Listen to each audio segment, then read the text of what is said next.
Bonjour Jean, est-ce que tu peux nous expliquer ce qu'est une communauté de communes? Ah bien, une communauté de communes, il faut la replacer dans le fameux millefeuille administratif français qui est particulièrement épais et complexe. Vous savez qu'il y a la commune, ensuite le département, puis la région, puis l'État, puis l'Europe. Et donc la communauté de communes, c'est une couche supplémentaire qui se situe globalement entre la commune et le département. Alors pourquoi cette couche supplémentaire? Tout simplement parce que en France, les communes sont trop petites.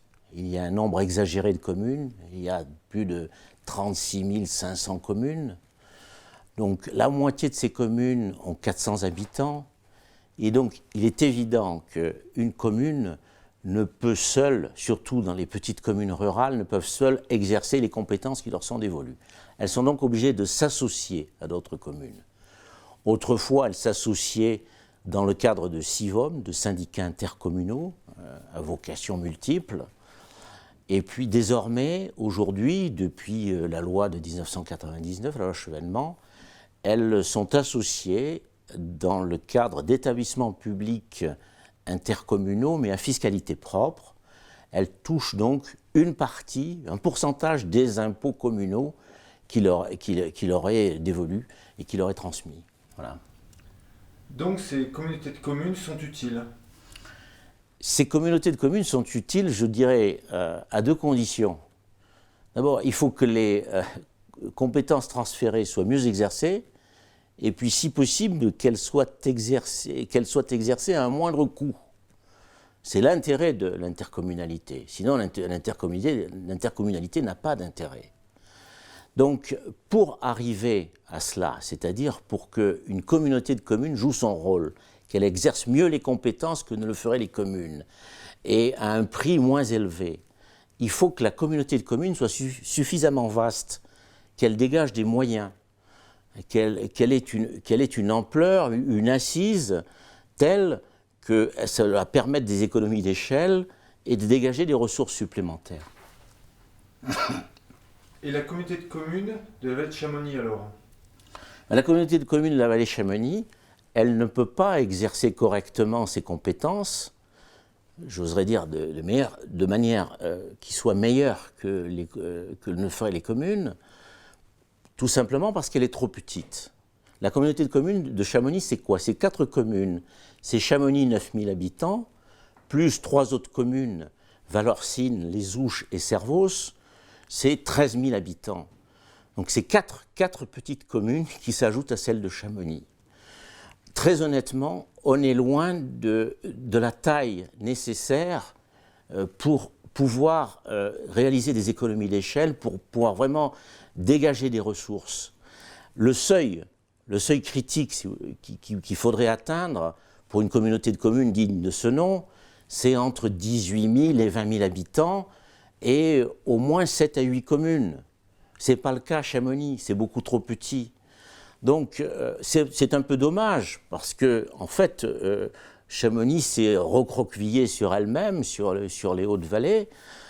Il existait l'ancien SIVOM qui avait une taille qui était intéressante, puisque l'ancien SIVOM, il y avait aussi les communes de Saint-Gervais, la commune de Salanches, la commune de Mégève, de Pras-sur-Arly, et c'était une bonne taille. En plus, l'ancien SIVOM coïncidait avec le pays du Mont-Blanc. Et je pense que c'était vraiment la taille qui était intéressante pour créer une communauté de communes. Mais certains prétendent qu'on ne partageait rien avec les basses vallées. Alors ça, c'est une erreur absolue. La première chose, d'ailleurs, regardez, rien partager avec les basses vallées.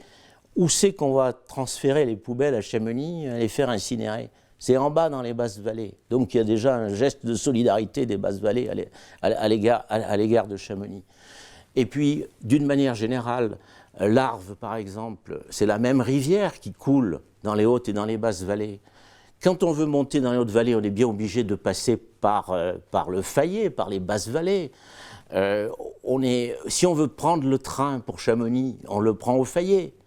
Donc il y a un lien permanent entre les basses et les hautes vallées, et je dois dire qu'il y a aussi une complémentarité. Les basses vallées, il y a une économie qui est à caractère commercial et industriel, et puis dans les hautes vallées, le tourisme. Il y a un complément. Et sur tous les grands dossiers, c'est évident, sur tous les grands dossiers, Chamonix aurait intérêt à appartenir à une communauté de communes du pays du Mont-Blanc, que ce soit pour la question des poids lourds et du tunnel, que ce soit pour la question de construire des vastes équipements sportifs ou culturels. On serait bien mieux avec toute la richesse qu'apporteraient aussi les basses vallées. Et je dois dire que même la polémique qu'on a eue récemment sur le refuge du Goûter, très honnêtement, on aurait pu s'en passer si Chamonix et Saint-Gervais avaient appartenu à la même communauté de communes. Ils se seraient peut-être parlé, on aurait eu une position unique, celle du pays du Mont-Blanc, sur la question du refuge. Donc c'est ridicule de penser qu'on ne partage rien avec les basses vallées. On a tout à perdre à se recroqueviller sur soi et à rester dans les hautes vallées et à exclure les autres. C'est une erreur absolue à mon sens. Et la deuxième raison? Et la deuxième raison, c'est le problème des statuts. Alors, très honnêtement, ces statuts de la communauté de communes, ils échappent à toute logique. D'abord, bon, j'ai compté le nombre de compétences. Il y a plus de 80 compétences qui devraient être exercées. Donc ça veut dire que la communauté de communes est compétente dans tous les domaines. Ça va de l'agriculture jusqu'au logement social, en passant par le tourisme, en passant par l'environnement, par la culture, par l'aménagement de l'espace et du territoire. C'est beaucoup trop. Donc voilà. Et ensuite, il n'y a pas véritablement de bloc de compétences qui soit donné à la commune de Chamonix. Chaque fois qu'elle est compétente dans un domaine, par exemple le tourisme, elle partage ses compétences avec les communes. Donc c'est excessivement difficile de savoir finalement qui est compétent ou qui ne l'est pas. Par exemple, la communauté de communes est compétente en principe pour promouvoir le tourisme. Sauf que les offices du tourisme sont restés de la compétence de chaque commune. La communauté de communes, par exemple, est compétente pour le logement social. Que je sache, les communes continuent à créer du logement social.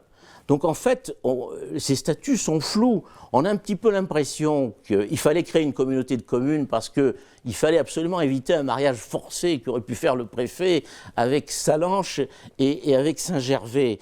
Et donc on a chargé la barque, on a transféré comme ça des lambeaux de compétences, des morceaux de compétences dans la communauté de communes, mais tout ça n'obéit à aucune logique et très honnêtement, c'est excessivement difficile de s'y reconnaître.